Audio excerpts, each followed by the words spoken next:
Breaking news: Putin just got called out, and the entire room fell silent. What unfolded in Westminster today wasn't diplomacy, it was a warning. Keir Starmer didn't speak like a cautious politician, he spoke like a man drawing a line in history. He told Vladimir Putin exactly what Britain will do if Russia doesn't stop, and within hours, Moscow responded. This isn't headline politics, this is strategy, survival, and a global shift you need to understand before it hits mainstream news. Keir Starmer stood before European leaders this morning and delivered 6 words that turned every head in the room. Putin is the only person who does not want to stop this war. Not Russia. Not the Kremlin. Putin, by name. A direct strike at the heart of Moscow's narrative. Then came the evidence, raw, human, and devastating. A 12-year-old girl. A 6-month-old baby. Both killed this week when Russian missiles struck civilian homes in Kyiv. Not military targets. A nursery. Power plants bombed on purpose, not for strategy, but for suffering. Deliberate terror before winter, designed to freeze Ukraine into surrender. Starmer didn't mince words, this is who Putin is. But what he said next changed everything. Because his message wasn't really about Ukraine, it was about us. You are fighting not just for Ukraine, but for the freedom and security cherished by the British people and by all Europeans. He just made Ukraine's fight our fight. He connected your kitchen table to Kyiv's front line. He turned a foreign war into a test of national character. And the Kremlin understands what that means. Because once a democracy declares that its own values are at stake, surrender is no longer an option. Starmer didn't just support Ukraine, he tied Britain's future to its survival. What most media missed is how deep that commitment already runs. Last week, Britain became the first nation to sanction every single Russian oil major. Not some, all of them. Within 48 hours, America followed. Then the EU. Then Canada. Together, they've built what insiders call a financial chokehold on Putin's war economy. But Starmer didn't stop there. He accused Russia of dragging out peace talks, stalling while preparing for a long, grinding conflict. Then came the sentence no Western leader had dared to say publicly. Russia's goal hasn't changed. They want to break us. That's not just a statement, it's a warning. Because Putin's war isn't just military, it's psychological. He's not trying to win every battle. He's trying to outlast Europe. To make us colder, poorer, more divided until democracy collapses from within. To make us question whether the fight is worth it. And Starmer knows it's working. Behind the scenes, his team had been preparing this speech for weeks, knowing the backlash was coming. Energy prices remain high. Inflation bites. Opposition MPs call this an unsustainable moral crusade. So Starmer made a gamble that if people understand the stakes, they'll endure the pain.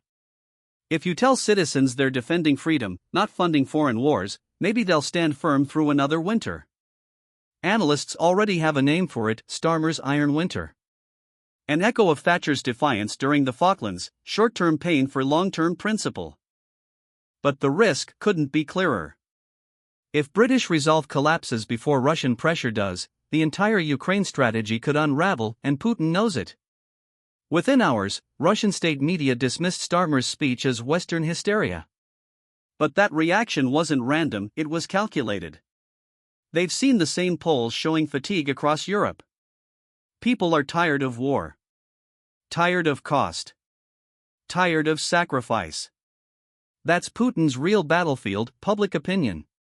He doesn't need to win in Kyiv if he can make London give up first. And now, escalation is on the table. Starmer hinted Britain will expand sanctions beyond energy, hitting financial networks, oligarch assets, and shell companies hiding Russian wealth in London. But intelligence officials are warning, this could provoke retaliation. Cyber attacks. Disinformation. Hybrid warfare designed to destabilize Britain without a single bullet fired. A senior defense official put it bluntly. We've moved from containment to confrontation. The rules of engagement just changed. That's not diplomacy. That's escalation. For the first time since the Cold War, Britain isn't following Washington, it's setting the pace. And that carries both pride and peril. Europe's response says it all. Poland and the Baltic states are celebrating, they've begged for stronger leadership. Brussels officials privately called this London's clearest pro-European move since before Brexit. But France is anxious. Germany is hesitant. And across Europe, populist voices are getting louder, asking the question Putin wants them to ask. How much are we willing to sacrifice for someone else's war? That's the crack in the armor, the weakness Russia is counting on. Not military collapse, but political fatigue. Starmer knows it. That's why his speech wasn't aimed at the Kremlin, it was aimed at British homes. At people struggling with energy bills. At families wondering why their sacrifices matter. Because here's the truth no one wants to say out loud. Putin doesn't need to win, he just needs to wait. Winter is coming. Prices are rising. And democracies grow weaker with every month of fatigue. So when Starmer said, they want to break us, he wasn't just describing Ukraine's fight, he was describing ours. The question isn't whether Ukraine can survive Russian artillery. It's whether we can survive our own doubt. For the first time in months, a Western leader didn't just condemn Russia, he reminded us what we're really fighting for. Not just Ukraine's borders, but the principle that dictators can't redraw maps through terror. That democracy can't be defeated just because tyranny is patient. That freedom isn't negotiable when the cost rises. Britain just staked its credibility on conviction. Starmer looked Putin in the eye and said, "We're not blinking first." But the real test isn't in Westminster, it's in living rooms, in polling booths, in the choice between comfort and conviction. If Britain holds, Europe might follow. If Britain cracks, the West's unity may collapse and Putin's message will be clear. Democracies talk tough, but they always break. So here's the question. Is Starmer right? Should Britain hold firm, no matter the cost? Or is this moral idealism that ordinary families will end up paying for? Tell me your thoughts in the comments. Because this isn't just about politics, it's about what kind of world we're willing to fight for when the fight gets hard. And make no mistake, that moment of choice is coming faster than anyone expects. Let us know your thoughts in the comments below.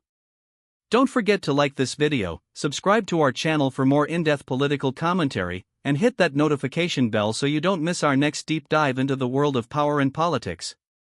Thanks for watching.